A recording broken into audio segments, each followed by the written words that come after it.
Hi everyone, welcome to my channel. I am Simran Sahni. आज आपको पढ़ाऊंगी क्लास 12th की पॉलिटिकल साइंस का चैप्टर 6 डेमोक्रेटिक रिसर्जेंस। आज इस चैप्टर में हम जो टॉपिक्स ऐड हुए हैं 2020 के बाद से, Jayaprakash Narayan, Deendayal Upadhyay, Ram Manohar Lohia and democratic upsurges को स्टडी करेंगे। ये एडेड टॉपिक्स हैं, ये सीबीएसई ने ऐड करे हैं आपके इस चैप्टर के अंदर, इमरजेंसी पीरियड वाला चैप्टर जो हमने अभी लास्ट वीडियो में पढ़ा था। अगर तुमने स्टार्टिंग का चैप्टर नहीं पढ़ा है, जो क्राइसिस ऑफ डेमोक्रेटिक ऑर्डर, जिसका नाम अब ये हो गया डेमोक्रेटिक रिसर्जेंस, तो उसका लिंक डिस्क्रिप्शन में गिवन है, पार्ट 1 वीडियो। उसमें मैंने पूरा एक्सप्लेन करा है कि इंडिया के अंदर नेशनल इमरजेंसी क्यों लगी, इंदिरा गांधी ने इमरजेंसी क्यों लगाई and what were the consequences of it and all that.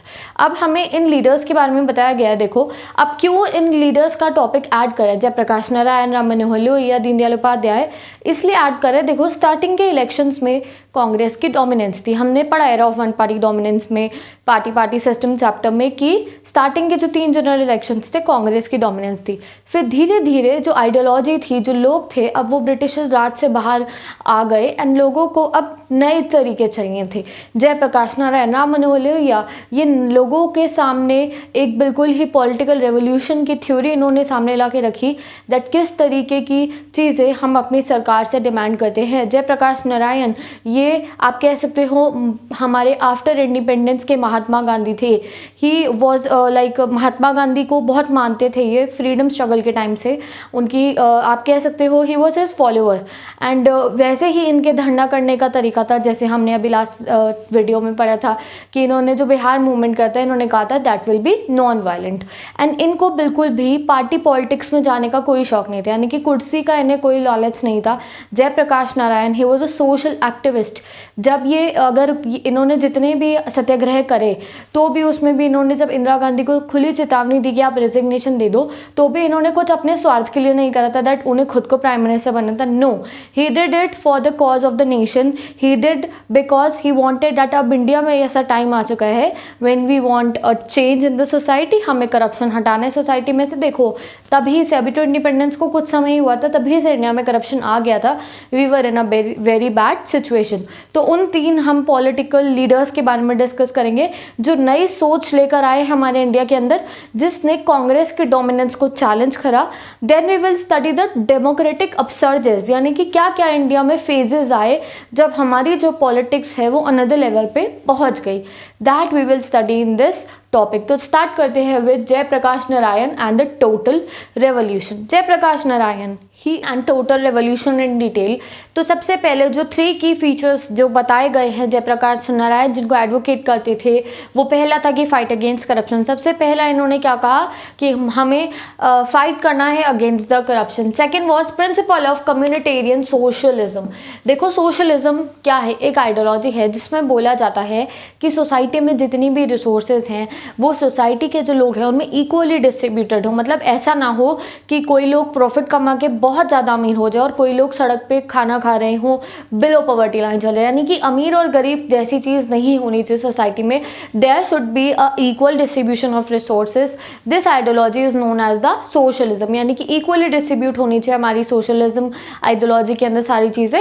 इनको एक कार्ल मार्क्स नाम के जो फिलोसोफर थे यूएसएसआर के, उन्होंने इसको बहुत ज़्यादा बढ़ावा दिया था। मार्क्सिज्म सोशलिज्म भी इसको बोला जाता है। तो अब जो हमारे राम मनोहर लोहिया, सॉरी ये जो हमारे जयप्रकाश नारायण जी थे, ये कौन से सोशलिज्म को प्रमोट करने को इन्होंने कहा, he asked to promote communitarian socialism. अब ये कम्युनिटेरियन वर्ड मतलब ये हुआ कि हर एक कम्युनिटी को हिस्सा मिलना चाहिए सोशलिज्म के अंदर, यानी कि बिल्कुल ही टोटल तरीके से हमें जो बढ़ावा देना चाहिए, जो वेलफेयर है वो नीचे लेवल तक भी जाना चाहिए, यानी कि जो मोहल्ला हो गया, जो विलेजेस हो गए, वहाँ तक जो हमारा सोशलिज्म है, जो सोशलिज्म की जो आइडियोलॉजी है, उसका जो प्रॉफिट है वो हर एक लेवल तक पहुँचना चाहिए। This is what he said in the communitarian socialism. और भी बहुत डिमांड्स थी, आगे पढ़ेंगे। थर्ड चीज़ he call for the total revolution. Total revolution किस चीज़ का? First of all we know that Bihar में जो मूवमेंट हुआ उसमें जयप्रकाश नारायण जी फोर फ्रंट पे थे एंड उन्होंने क्या कहा इंदिरा गांधी जी को एंड कांग्रेस सरकार को समय पे कि करप्शन हटाओ, we want a fresh elections. But उन्होंने उस समय पे कह दिया था दैट ये जो मूवमेंट है खाली मैं इसे बिहार तक सीमित नहीं रखूंगा, मैं इसे मास एगिटेशन बनाऊंगा, ये पूरे इंडिया में जाएगा, बिकॉज करप्शन खाली प्राइस राइज खाली बिहार में नहीं हुए थे, ऑल ओवर द इंडिया में हुए थे। तो इसीलिए he called for the total revolution. Total revolution में इन्होंने डिमांड करी कि पूरे इंडिया के अंदर चेंजेस लाने की ज़रूरत है, मॉरल बेसिस पे भी, कल्चरल बेसिस पे भी, इकोनॉमिक बेसिस पे भी, पॉलिटिकल बेसिस पे भी टोटल चेंजेस लाने की ज़रूरत हैगी। आगे इसमें डिटेल में पढ़ेंगे। तो इतने पढ़ के हमें समझ में आ गया है that he was first leader of the independent India जिसने करप्शन के खिलाफ बहुत बड़ा आंदोलन चलाया एंड इसमें इनका साथ यूथ ने दिया था। अभी कुछ समय पहले दिल्ली में ही ऐसा आंदोलन हुआ था, अन्ना हज़ारे ने जब आंदोलन करा था अगेंस्ट द करप्शन एंड तब आम आदमी पार्टी हमारी बनी थी। तो बहुत आप रिलेट कर सकते हो कि उसी टाइप का करप्शन, अभी तो आप लोगों को याद होगा अन्ना हज़ारे का आंदोलन, तो वैसा ही करप्शन के अगेंस्ट एक आंदोलन शुरू किया था जयप्रकाश नारायण जी ने। और उनकी भी जो आइडियोलॉजी थी, जो प्रिंसिपल्स थे, गांधी जी से मैच करते थे। जैसे मैंने आपको बताया ही वॉज गांधीयन कह सकते हो आप, एंड वो बिलीव करते थे नॉन वायलेंस के अंदर। तो what he asked for Lokpal against the corruption, Lokpal against the corruption. अब लोकपाल मतलब क्या है? ही सेड दैट एक ऐसी बॉडी बननी चाहिए, एक ऐसी ब्रांच बननी चाहिए जो करप्शन के अगेंस्ट फाइट करे कि अगर कोई करप्शन कर रहा है तो there should be a branch और there should be a body, Lokpal, जिससे जो करप्शनटेड लोग हैं उनको पनिश किया जा सके। This is what he asked. Second he asked about the communitarian socialism. अब कम्युनिटेरियन सोशलिज्म आएगा कैसे? जब हम हर एक कम्युनिटी को हिस्सा देंगे, हर एक रीजन के लोगों को हिस्सा देंगे एंड हर एक राष्ट्र के लोगों को हिस्सा देंगे in our active politics, in our we can say that कि कोई भी अगर रिसोर्सेज का फ़ायदा मिलना है किसी भी चीज़ में, अगर हम कम्युनिटी से, हर एक कम्युनिटी से पॉलिटिक्स के अंदर लोग जा रहे हैं, हर एक रीजन से पॉलिटिक्स के अंदर लोग जा रहे हैं, हर एक राष्ट्र से पॉलिटिक्स के अंदर लोग जा रहे हैं, इक्विटेबल रिप्रेजेंटेशन है इंडिया के अंदर से, तभी जो इंडिया है वो ट्रू सोसाइटी बन सकता है। एंड उन्होंने कहा तभी जो इंडिया है वो ट्रू फेडरेशन बन सकता है। हमें पता है India is a federalist country.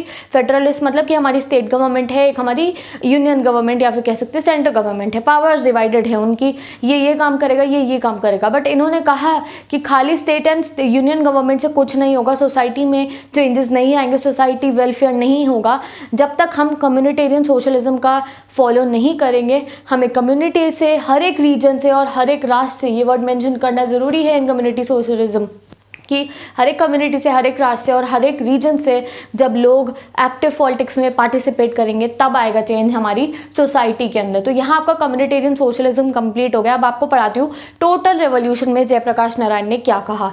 Total revolution में उन्होंने कहा वी हैव टू चेंज या फिर we have to transform morally, culturally, economically, politically and ecologically.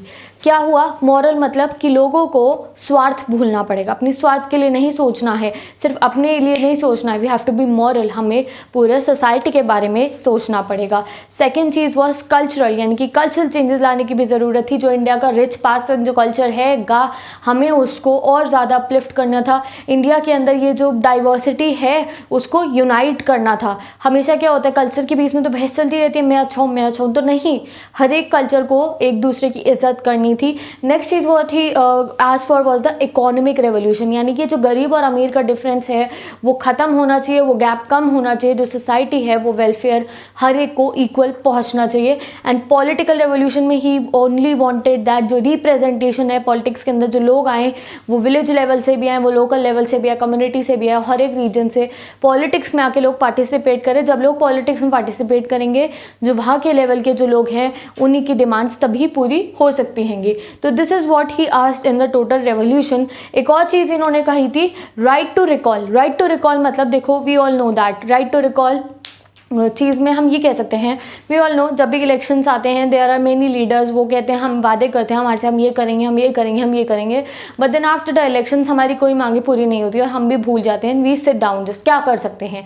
तो ही सेड नहीं, we have one thing in for us, right to recall, यानी कि अगर कोई जो नेता है उसने जो वादे हमसे इलेक्शन के टाइम पे करे थे और वो बाद में भूल जाए तो हमारे पास राइट है उसे रिकॉल कराने का कि तुमने हमारे से ये वादे करे थे। एंड अगर वो उसे तब भी फुलफिल नहीं करता है तो we should at least have a right कि हम उसको हटा के दूसरे किसी और को इलेक्ट करें, चाहे अभी उनका टाइम पीरियड खत्म ना हुआ हो।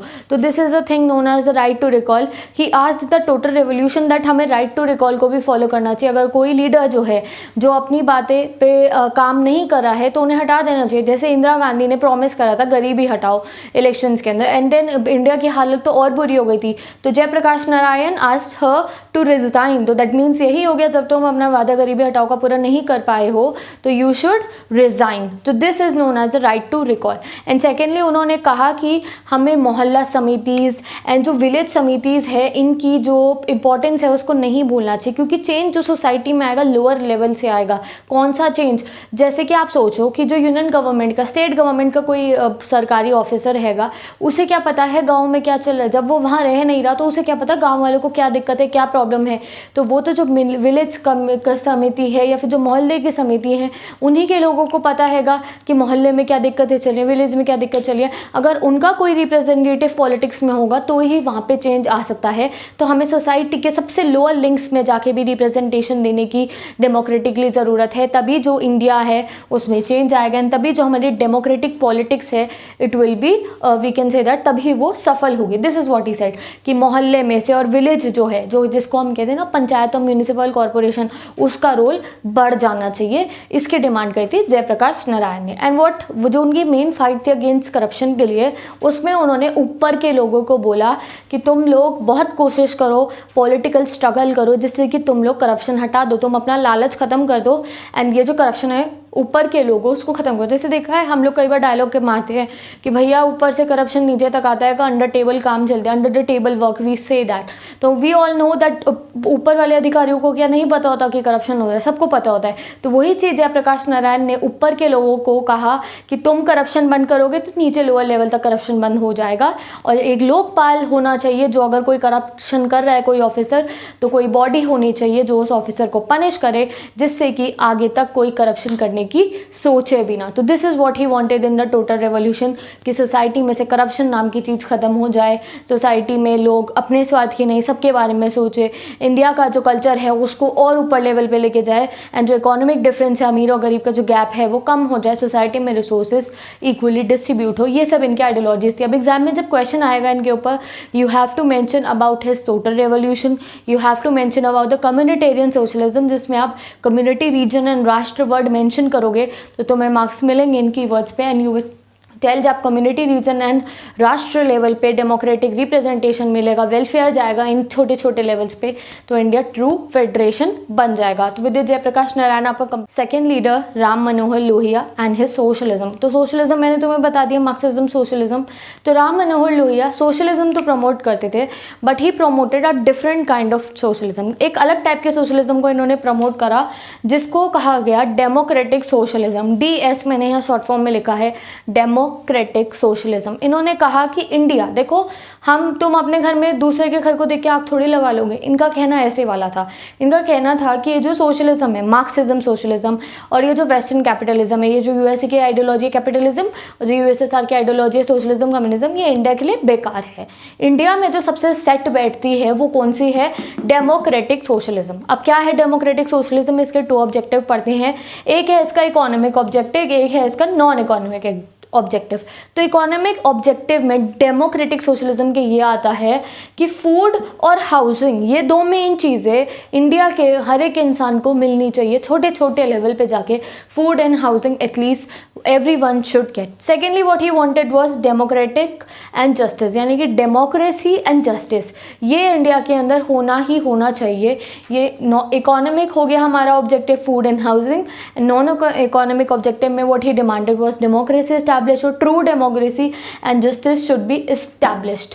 Now second thing कि अब कैसे लाएं, इन चीज़ों को कैसे पूरा करें। So he advocated of 4 भुजा राजनीति। 4 भुजा राजनीति मतलब इन्होंने 4 पिलर्स बताए जिससे कि हम अपनी जो सोसाइटी है, जो सोशलिज्म है, उसको, जो डेमोक्रेटिक सोशलिज्म है, उसे और ज़्यादा वी कैन से सफल बना सकते हैं। उसमें क्या था? सेंटर, रीजन, डिस्ट्रिक्ट और विलेज लेवल जो है उसको लिंक कर दो, यानी कि जो सेंट्रल गवर्नमेंट है, रीजनल गवर्नमेंट है, डिस्ट्रिक्ट गवर्नमेंट है, म्यूनसिपल कॉर्पोरेशन वगैरह जिसमें आ जाती है आपकी, और जो विलेजेस में जो पंचायत है भैया, इन सबको कनेक्टेड कर दो। जब ये कनेक्ट हो जाएंगी तो जो हमारा डेवलपमेंटल प्रोसेस है वो ऐसे ऐसे नीचे चला जाएगा, नीचे से आएगा। जैसे मैंने तुम्हें स्टार्टिंग में ही बता दिया कि जो यूनियन गवर्नमेंट का, जो स्टेट गवर्नमेंट का अधिकारी है, उसे क्या पता है कि हाँ तुम्हारे मोहल्ले में क्या चल रहा है। तुम्हारे मोहल्ले का कोई लीडर होगा तो ही तो वो वहाँ तक जाके बात पहुँचाएगा, और तब तुम्हारे मोहल्ले की जो सिचुएशन है वो सुधरेगी। तो यही चीज़ें डिमांड करी थी इन लीडर्स ने, दैट इंडिया को, अगर हमें इंडिया को आगे लेके जाना है तो हमें 4 पिलर्स राजनीति की ज़रूरत हैगी, in which we will link the centre, region, district, village level. तो ये चीज़ बहुत ज़रूरी है। Second, he gave the policy of affirmative action. He was supporting the policy of affirmative action. Affirmative action मतलब कि जो रिजर्वेशंस है ये इनको सपोर्ट करते थे। इन्होंने कहा yes we should give the reservations to the backwards, to the Dalits, to the OBCs, to the एससीज, to the STs. But yes, उनके साथ साथ 2 लोग और हैं जिनको हमें रिजर्वेशंस देने की ज़रूरत है, जिन्हें हमें रिप्रेजेंटेशन देने की ज़रूरत है। They are the women and the non religious minorities. कुछ ऐसी माइनॉरिटीज़ जो नॉन रिलीजियस है और जो वुमेन है उसका भी हमने अभी अभी देखा, कुछ समय पहले ही इन जो वुमेन है उनको राइट टू वोट मिला था, ज़्यादा समय नहीं हुआ था। एंड हमारे इंडिया में तो बहुत समय तक यूनिवर्सल एडल्ट फ्रेंचाइज ही नहीं थी। तो व्हाट ही डिमांडेड वाज कि जो पॉलिटिक्स के अंदर भी एंड हर एक लेवल पे खाली रिजर्वेशन एससी, एसटी और ओबीसीज के लिए नहीं होनी चाहिए, रिजर्वेशन जो है वुमेन एंड जो नॉन रिलीजियस माइनॉरिटीज़ है उनके लिए भी होनी चाहिए। एंड इसके लिए इन्होंने कॉल करा अ पार्टी ऑफ सोशलिज्म का। इन्होंने कहा कि अगर हमें पॉलिटिक्स को अपनी क्लीन करना है, अगर हमें पूरे इंडिया के अंदर डेमोक्रेटिक सोशलिज्म लाना है, तो we have to make a party of socialism. Party of socialism में ये चाहते थे कि जितनी भी पॉलिटिकल पार्टीज़ हैं वो मर्ज हो जाएं। एंड उन्होंने सिंबल भी दिया अपनी इस पॉलिटिकल पार्टी का। सिंबल में 3 चीज़ें थी, spade, second was vote and third was prison. तो प्रिजन, जेल होता है ना, प्रिजन वो। तो जो स्पेड था, स्पेड क्या दिखाता है? स्पेड दिखाता है कि इंसान का एफर्ट, जो हमारा राइट टू वोट है वो दिखा रहा है पावर ऑफ अ पर्सन। तुम्हारे पास वोट का अधिकार है तभी तो तुम्हारे हाथ में पावर है, तभी तो तुम सरकार चुन सकते हो। And third is the prison that shows the sacrificing power of a society. अब हमारी सोसाइटी में हर एक को किसी न किसी समय पे सैक्रिफाइस करना पड़ता है, तो यस कभी कभी सैक्रिफाइस भी ज़रूरी है। तो he gave a symbol of spade, vote and the symbol of this prison to show the democratic socialism. इन्होंने डेमोक्रेटिक सोशलिज्म को एडवोकेट करा। क्या कहा इन्होंने इसके अंदर कि हमें 4 भुजा, अपनी जो हमारी 4 भुजा राजनीति है उसको फॉलो करना चाहिए। जो सेंटर, स्टेट, रिलीजन और जो हमारी रीजन और जो डिस्ट्रिक्ट एंड विलेज लेवल है उसको हमें लिंक कर देना चाहिए। ये जो रीजन लेवल है इसको आप स्टेट लेवल भी समझ सकते हो कि central government, state government, district government, municipal corporation जो होती है और जो विलेज की पंचायत है, इन सबको लिंक कर देना चाहिए और हर एक जगह से पार्टिसिपेशन आए। तो विद दिस आपका Ram Manohar Lohia and his democratic socialism भी कंप्लीट हो गया है। अब इसमें एग्जाम में आपको सबसे ज़रूरी वर्ड यही मेंशन करना है दैट वो डेमोक्रेटिक सोशलिज्म को बढ़ावा दे रहे थे। He neither supported the Karl Marx वाला socialism, he neither supported the western capitalism. तो उनके हिसाब से दोनों ही बेकार हैं इंडिया के लिए। हम इंडिया में लेकर आएंगे इकोनॉमिक ऑब्जेक्टिव और नॉन इकोनॉमिक ऑब्जेक्टिव वाला डेमोक्रेटिक सोशलिज्म। तो यहाँ आपका ये टॉपिक भी कंप्लीट। अब नेक्स्ट टॉपिक में पढ़ेंगे हम दीन दयाल उपाध्याय के बारे में। Let's study. टॉपिक स्टार्ट करते हैं दीन दयाल उपाध्याय। तो दीन दयाल उपाध्याय फिलोसोफर भी थे, इकोनॉमिस्ट भी थे, सोशोलॉजिस्ट भी थे और एक पॉलिटिशियन भी थे। तो he was a mixture, he was a all rounder, यहाँ तक आपको पता चल गया होगा। एंड इन्होंने भी अपनी एक आइडियोलॉजी दी थी, इंटीग्रल ह्यूमनिज्म। कौन थे ये? ही was a political leader of the भारतीय जनसंघ। भारतीय जनसंघ कौन सी पार्टी है? जो बीजेपी की पेरेंट पार्टी थी, यानी कि भारतीय जनसंघ में से निकली हमारी बीजेपी। तो he was the member of the भारतीय जनसंघ। आपने कई बार देखा होगा मोदी जी जो थे अभी 25 सितंबर को उन्होंने श्रद्धांजलि भी दी थी दीनदयाल उपाध्याय जी को। तो जो जितने भी बीजेपी के लीडर्स हैं उनके लिए he is, we can say that, वो उनके लिए एक मेंटोर हैं, यू कैन से, जिनकी बातें वो सुनते हैं, उनकी आइडियोलॉजीज़ को, उनसे रिलेटेड चीज़ों को अभी भी बीजेपी में फॉलो करा जाता है। तो बहुत मान्यता है उनकी बीजेपी में अभी भी। दीनदयाल उपाध्याय, इन्होंने इतने काम करे हैं। ये जितने भी लीडर्स है, प्रकाश नारायण, राम मनोहर लोहिया, अगर तुम इनके बारे में सर्च करोगे, जैसे अगर तुमने कभी दीनदयाल उपाध्याय सर्च करो तो हमेशा नीचे तुम्हें राम मनोहर लोहिया और जयप्रकाश नारायण दिखाई दे जाएंगे। Because they were the leaders जिन्होंने कांग्रेसिज्म को चैलेंज करा था, जो एक नई उम्मीद की किरण लेकर आए थे इंडिया के अंदर जब कांग्रेस की सत्ता चल रही थी, कि yes there are other areas जिन पे हमें फोकस करना है, और भी कुछ ऐसे प्लेटफॉर्म्स हैं जहाँ पे जो पीपल है they can seek the support. तो वही इंटीग्रल ह्यूमनिज्म इन्होंने अपनी आइडियोलॉजी दी थी। हम टॉपिक से नहीं हटते हैं, सीबीएसई के हिसाब से हमें पढ़ना है। इस आइडियोलॉजी में इन्होंने क्या दिया था, लेट्स स्टडी। तो इन्होंने क्या कहा था कि हमें इंडिजिनस सोशियो इकोनॉमिक मॉडल लाना है। अब देखो, यूएसएसआर वालों ने पकड़ लिया सोशलिज्म और कम्युनिज्म, और यूएसए वालों ने पकड़ लिया कैपिटलिज्म। तो दीनदयाल उपाध्याय जी ने कहा कि भैया हम तो अपने हिसाब से चलेंगे ना, जैसे राम मनोहर लोहिया जी ने कहा था। तो इनका भी यही मानना था कि हम उनके आइडियोलॉजी पे नहीं चलेंगे। We want indigenous economic method. Indigenous मतलब जो हमारा अपना होगा। तुम अपने घर का बजट अपने हिसाब से बताते हो, यही थोड़े कि तो तुम्हारे फ्रेंड के पापा जितना कमा रहे हैं उतना तुम बजट अपना बना दोगे। नहीं, इंडिजिनस बजट की, इंडिजिनस आइडियोलॉजी की, इंडिजिनस एक सोशो इकोनॉमिक मॉडल की इंडिया को ज़रूरत थी। उन्होंने कहा हमें एक ऐसा मॉडल चाहिए जिसमें जो ह्यूमन लाइफ है वो डिग्निफाइड रहे, यानी कि इज्जत की ज़िंदगी मिले हर एक इंसान को, प्लस बैलेंस हो सोसाइटी की नीड्स। ऐसा ना हो कि जो एक इंसान है उसने अपना तो सब कुछ ले लिया एंड जो दूसरी सोसाइटी है उसके हाथ से सब कुछ छिन गया। तो डिस्क्रिमिनेशन ना हो सोसाइटी में, वही कि रिच रिच ज़्यादा ना हो जाए, पुअर पुअर ज़्यादा ना हो जाए। जो हर एक सोसाइटी में जितने भी लोग हैं उनकी जो बेसिक नीड्स है एटलीस्ट वो पूरी होनी चाहिए ऑल ओवर द सोसाइटी। ये चाहते थे। सेकेंडली, इन्होंने sustainable consumption of natural resources को भी एडवोकेट करा। इन्होंने कहा कि अब ये समय आ गया था जब हमें सस्टेनेबल डेवलपमेंट, आपको पता है ना कि हम अभी जितना हमें यूज़ करना है उतना ही करें, बहुत ज़्यादा यूज़ नहीं करना चाहिए, जिससे कि जो हमारी फ्यूचर जनरेशन है उन्हें रिसोर्सेज मिले ही ना। अगर हम पेट्रोल अभी ख़त्म कर देंगे तो आगे चल के पेट्रोल बचेगा ही नहीं, ऑयल बचेंगे ही नहीं, और जो हमारी फ्यूचर जनरेशन है उन्हें साइकिल, उन्हें तो स्कूटी गाड़ी कभी दिखने को ही नहीं मिलेगी। तो this is a kind of a thing. उन्होंने उस समय से सस्टेनेबल डेवलपमेंट को प्रमोट करने को कहा कि जो नेचुरल रिसोर्सेज है, कोल, वाटर, इन सबको बचा के चलो, जिससे जो फ्यूचर जनरेशन है एटलीस्ट उनको भी वो मिल पाए। तो he was looking at the whole कि जो सोसाइटी है इंसान को अपनी इज्जत मिले, डिग्निफाइड रहे, हर कोई, हर एक के पास अपनी इज्जत हो, अपनी जो कह सकते हो आप लाइवलीहुड हो। बट इसका मतलब ये नहीं है कि जो सोसाइटी है उसकी नीड्स को सैक्रिफाइस किया जाए। There should be equitable distribution. ये बात दीनदयाल उपाध्याय जी ने कही। अब इनके इंटीग्रल ह्यूमनिज्म जो इनकी आइडियोलॉजी थी, इसमें क्या था, इसमें इन्होंने क्या कहा, पॉलिटिकल, इकोनॉमिक एंड सोशल, तीनों टाइप का डेवलपमेंट हमें लाना है इंडिया के अंदर। And democracy plus freedom main चीज़ें होंगी जो हमें इंटीग्रल ह्यूमनिज्म में चाहिए। तो पॉलिटिकल जो इक्वालिटी है, पॉलिटिकल फ्रीडम, पॉलिटिकल जस्टिस तो चाहिए ही, साथ ही के साथ हमें इकोनॉमिक एंड सोशल जस्टिस की भी ज़रूरत है। एंड वो कैसे आएगी, जब इंडिया में ट्रू डेमोक्रेसी होगी। इनका जो इंटीग्रल ह्यूमनिज्म था उसके 3 बेसिक प्रिंसिपल्स थे। Let's study. क्या था? एक था primacy of whole not part. Primacy of whole यानी कि सबका इकट्ठा लेके देखेंगे, स्वार्थ नहीं करना है, खाली एक इंसान को अपना नहीं सोचना है, उसे होल का लेकर सोचना है, होलिस्टिक व्यू के बारे में इन्होंने कहा। सुप्रीमेसी ऑफ धर्म मतलब धर्म क्या है कि अच्छे कर्म करो, तुम अपने अच्छे कर्म करो, धर्म के हिसाब से, प्रिंसिपल्स के हिसाब से चलो, कुछ गलत काम नहीं करो। This is only supremacy of dharma. And third was the autonomy of the society, यानी कि सोसाइटी ऑटोनोमस रहे, सोसाइटी के पास पावर हो एंड कोई भी जो सोसाइटी है उसको दबा ना सके। तो सबके पास जब अपनी नीड्स फुलफिल करने का तरीका होगा तो सोसाइटी को अपने आप पावर मिल जाएगी, सोसाइटी अपने आप ऑटोनॉमस हो जाएगी। जब सब एजुकेटेड होंगे, सबके पास लाइवलीहुड होगा, तो सोसाइटी भी ऑटोनॉमस हो जाएगी। एंड हर एक को धर्म के अकॉर्डिंग चलना चाहिए। And there should be a primacy of whole, सबको अपना स्वार्थ भूल जाना चाहिए एंड होल की तरफ देखना चाहिए, एक अपने खाली सेल्फिश नहीं होना चाहिए। This is what his integral humanism means. अब हम बहुत इंपॉर्टेंट पार्ट पे आ गए जो दीनदयाल उपाध्याय की इंटीग्रल ह्यूमनिज्म का पार्ट थी।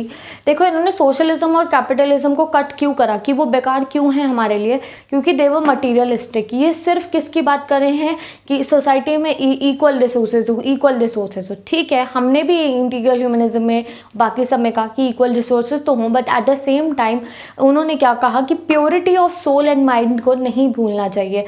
तो इन्होंने क्या करना चाहा, इन्होंने कहा इसमें कि जो इंसान है उसको अंदर से प्योर होना चाहिए, उसकी सोल प्योर होनी चाहिए, उसका माइंड प्योर होना चाहिए, यानी कि वो किसी का बुरा ना करे एंड हर एक के साथ अच्छा रहे, खाली अपना सेल्फिश ना रहे, सबके बारे में सोच के चले। तो इंटीग्रल ह्यूमनिज्म में यही है। ही सेड दैट जो वेस्टर्न आइडियोलॉजी थी और ये जो यूएसएसआर की आइडियोलॉजी थी तो खाली मटीरियल पे फोकस कर रहे थे, ये खाली जॉब दो, खाली पैसा दो, इस चीज़ों पे फोकस कर रहे थे। ये इन लोगों ने प्योरिटी ऑफ सोल पे फोकस नहीं करा। तो purity of soul and mind पे फोकस करा हमारे दीनदयाल उपाध्याय जी के इंटीग्रल ह्यूमनिज्म में। एंड ही सेड दैट अगर हम डेमोक्रेसी एंड फ्रीडम लेकर आएंगे, तो जो हमारी इंडिया है उसकी जो डाइवर्सिटी है वो इंक्रीज हो जाएगी। We need to increase the diversity of India. जो कल्चर्स हैं उनके बीच में तालमेल बढ़नी चाहिए, यूनिटी आनी चाहिए, जो इंडिया की डाइवर्सिटी है वो इंक्रीज हो जानी चाहिए। इन्होंने जो pure soul plus pure mind वाला इंसान, अगर एक इंटीग्रल ह्यूमन की हम बात करें तो एक नाम दिया उस इंटीग्रल ह्यूमन को जो प्राइमेसी पे चलता था अपने होल की और जो धर्म के अकॉर्डिंग चलता था, उस इंसान को इन्होंने क्या कहा? चिट्टी कहा उन्होंने उस इंसान को। और इन्होंने कहा कि इंडिया को एक ऐसा स्टेट बना दिया जाना चाहिए, एक ऐसी कंट्री बना दी जानी चाहिए विच इज़ क्लासलेस, यानी कि कोई जात पात नहीं होनी चाहिए, विच इज़ कास्टलेस, कोई भी कास्ट नहीं होनी चाहिए, and which is conflict free, यानी कि जितनी भी कॉन्फ्लिक्ट्स है वो सब खत्म हो जाने चाहिए। इस टाइप का सोशल सिस्टम हमें बनाना चाहिए इन इंडिया। एंड ये कब बनेगा? जब हम इंटीग्रल ह्यूमनिज्म की आइडियोलॉजी को फॉलो करेंगे, जब हर कोई सेल्फिश नहीं होगा, कोई भी अपने स्वार्थ के बारे में नहीं सोचेगा, तो ऑब्वियस है सोसाइटी के अंदर चेंज हमारे को दिखेगा। तो इनकी इंटीग्रल ह्यूमनिज्म की जो आइडियोलॉजी है उसको आपको बहुत ध्यान से पढ़ना है। अगर एग्जाम में लिखने को आएगा तो you have to mention the principles. इन तीनों प्रिंसिपल्स को आप मेंशन करोगे, आप बताओगे कि इन्होंने क्या कहा था कि जो वेस्टर्न आइडियोलॉजीज है वो मटीरियलिस्टिक थी और इन्होंने प्योर सोल और माइंड पे फोकस करा था। एंड ही वांटेड दैट जो डिग्निफाइड ह्यूमन लाइफ जिए, हर कोई जो ह्यूमन है वो डिग्निफाइड लाइफ जिए, बट इसका मतलब ये नहीं है कि सोसाइटी की जो नीड्स है उसको सैक्रिफाइस कर दे। सोसाइटी की नीड्स को बैलेंस करके चले। Eight the same time sustainable consumption of natural resources को भी इन्होंने बढ़ावा दिया था। तो विद दिस हमारा integral humanism complete. Now let's start the democratic episodes.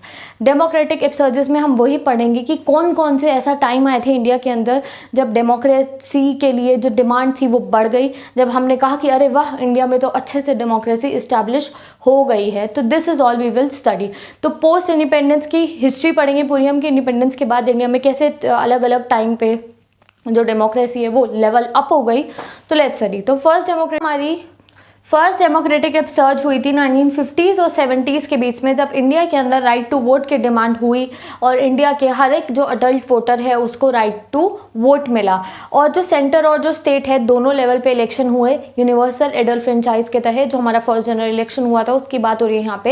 And इससे हमने जो वेस्टर्न मिथ था, मिथ मतलब जो गलत बातें, जो गलत धारणाएं बनी हुई थी, जो फॉल्स वेस्ट मिथ बना हुआ था कि कोई जो पुअर कंट्री है, जो अनएजुकेटेड कंट्री है, इलिटरेट कंट्री है, जो अभी अभी फ्रीडम आई है जिस कंट्री के अंदर, उन कंट्रीज़ में डेमोक्रेसी एस्टैब्लिश नहीं हो सकती। पर हमारा फर्स्ट जनरल इलेक्शन हुआ, रिजल्ट आए, कांग्रेस बहुत जोरों शोरों से जीती, Jawaharlal Nehru first prime minister बने और जो हमारा इलेक्शन था फ्री एंड फेयर था। तो तब लोगों के मुंह पे ताले लगे कि नहीं, कोई भी कंट्री हो, छोटी हो बड़ी हो, कॉन्फ्लिक्ट वाली हो नहीं हो, फ्री एंड फेयर इलेक्शन अगर उसमें हुआ है, चाहे इलिटरेट लोग हो या लिटरेट लोग हो, डेमोक्रेसी सक्सेसफुल होगी। पहले कहा जाता था कि जो अमीर अमीर देश है, डेवलप्ड देश हैं, जैसे यूरोप की कंट्रीज हो गई, यूएसए हो गई, खाली यहीं पे ही डेमोक्रेसी का एक्सपेरिमेंट चला है, कहीं और चलेगा नहीं। तो बट जब इंडिया के अंदर पहला इलेक्शन हुआ on the principles of the universal adult franchise, तो ये प्रूफ हो गया कि जो ये वेस्टर्न मिथ है ये गलत है एंड हमारा जो डेमोक्रेसी है वो अच्छे से चलेगा।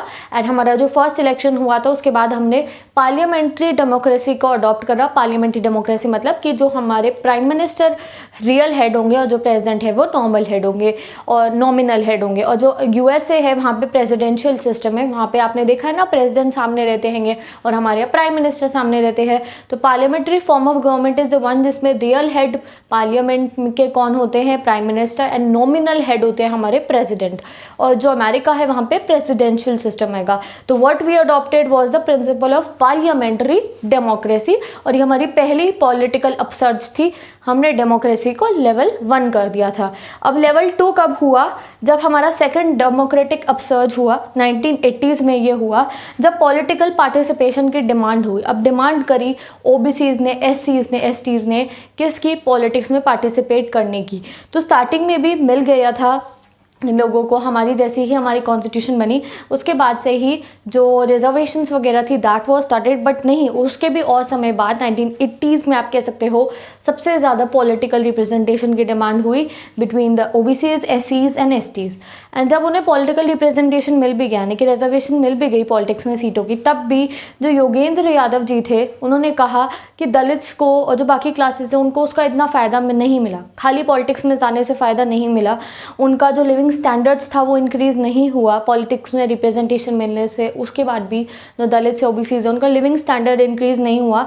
बस ये था कि पॉलिटिकल रिप्रेजेंटेशन मिलने के बाद, यानी कि सत्ता की में रिजर्वेशन मिलने के बाद उनको जो सेल्फ रिस्पेक्ट था वो इंक्रीज़ हो गई थी और जो हमारी डेमोक्रेटिक पॉलिटिक्स थी वो एम्पावर हो गई थी। Now we can say that हमारी जो डेमोक्रेसी है उसमें जो लोअर कास्ट है, जो बैकवर्ड कास्ट जिनको कहा जाता है, ओबीसीज है, एससीज एंड एसटी, हर एक से रिप्रेजेंटेशन आ रहा है। तो इंडिया की जो डेमोक्रेसी है वो और बढ़िया हो गई थी, लेवल 2 हो गई थी जब हमारा रिप्रेजेंटेशन मिला था ओबीसीज, एससीज एंड एसटीज को। तो दिस हमारा सेकंड डेमोक्रेटिक अपसर्ज कंप्लीट है। Now will come to the third democratic upsurge.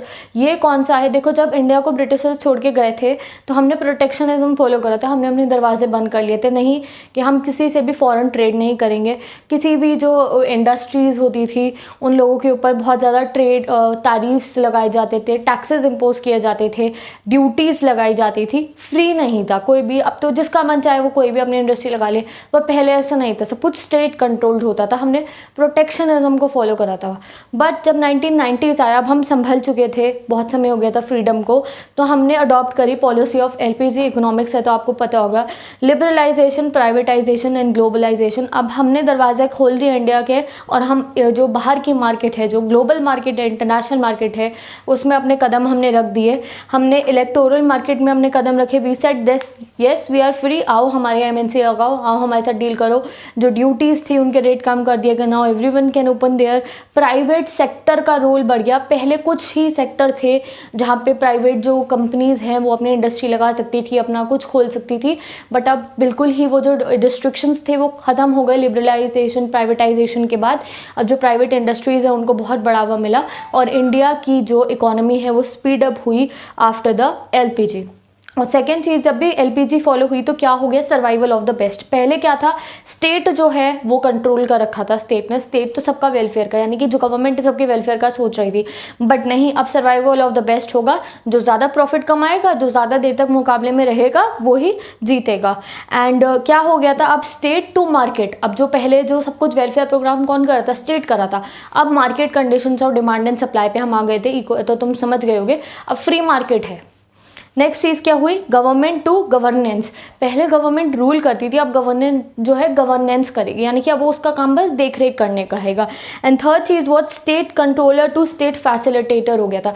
पहले स्टेट्स ने सारी इंडस्ट्रीज़ को कंट्रोल करके रखा हुआ था कि नहीं तुम ये काम नहीं कर सकती, but now it was a state facilitator. Facilitator means यानी कि अब स्टेट का काम क्या है कि नए नए दरवाजे खोलना हमारी अलग अलग प्राइवेट सेक्टर्स के लिए, जिससे वो जाए और वहाँ पे इन्वेस्टमेंट कर सके। तो रोल चेंज हो गए थे ऑफ आवर स्टेट। एंड जो यूथ है वो इसके एक्टिव पार्टिसिपेंट्स बने। जो नए नए लोग थे, they started getting educated, they started getting jobs, they started opening up their startup businesses, industries. And जो यूथ है इसके गेम चेंजर हैंगे। एंड जब हमारी एलपीजी खुली तो इंडिया के अंदर डेवलपमेंट आया एंड जो हमारा गवर्नेंस है वो अब चेंज हो गया था। पहले तो प्रोटेक्शनिज्म फॉलो हो रहा था, सब कुछ गवर्नमेंट पब्लिक सेक्टर अंडरटेकिंग्स होती थी, और अब तो इतनी डिसइन्वेस्टमेंट हो रही है। पहले खाली ये था कि बस पब्लिक बैंक होंगे, बट नहीं, एलपीजी के बाद प्राइवेट बैंक्स भी खुले, प्राइवेट कंपनीज भी खुली, और एमएनसीज को बुलावा दिया गया कि आओ इंडिया के अंदर इन्वेस्ट करो, इंडिया के अंदर बिजनेस करो। तो ये हमारा थर्ड पॉलिटिकल अपसर्ज था, डेमोक्रेटिक अपसर्ज था। एंड विद दिस हमारा ये फुल चैप्टर कंप्लीट हो गया है। पहले हमने पढ़ा डेमोक्रेटिक रिसर्जेंस चैप्टर, मैंने पार्ट 1 में पढ़ाया आपको, जिसमें I told you all about the emergency period. And ये इसकी पार्ट 2 वीडियो थी जिसमें हमने जयप्रकाश नारायण, राममनोहर लोहिया, दीनदयाल उपाध्याय और इंडिया की डेमोक्रेटिक अपसर्जेस पढ़ी। फुल ऑन चैप्टर ये आपका कंप्लीट हो गया। If you have any queries you can ask me in the comment section. And अगर आपको पॉलिटिकल कोई भी चैप्टर पढ़ना है, ये चैप्टर फुल कोर्स पॉलिटिकल का डिस्क्रिप्शन बॉक्स में प्लेलिस्ट गिवन है। क्लास 12 पॉलिटिकल साइंस पढ़ सकते हो, geography, eco, history, psychology, sociology, कोई भी सब्जेक्ट पढ़ना है 11th 12th ह्यूमैनिटीज़ का, डिस्क्रिप्शन में playlist given, you can go and take it. And अगर नोट्स चाहिए इस चैप्टर के या किसी भी चैप्टर के, पॉलिटिकल साइंस के, इको के, हिस्ट्री के, ज्योग्राफी के, ह्यूमैनिटीज़ के, हर एक चैप्टर के notes, handwritten, typed question answers, test मैंने अपने इंस्टाग्राम आईडी पे डाले हुए हैं। तो all the study material you can go and take it from the Instagram. If you want go and follow me, description box में ID given है, screen पे आपको दिख गई होगी स्टार्टिंग में। तो follow me on Instagram and get the study material and start studying. Best of luck to all my students. अब मैं आपसे मिलूंगी नेक्स्ट चैप्टर के अंदर। So take care and bye.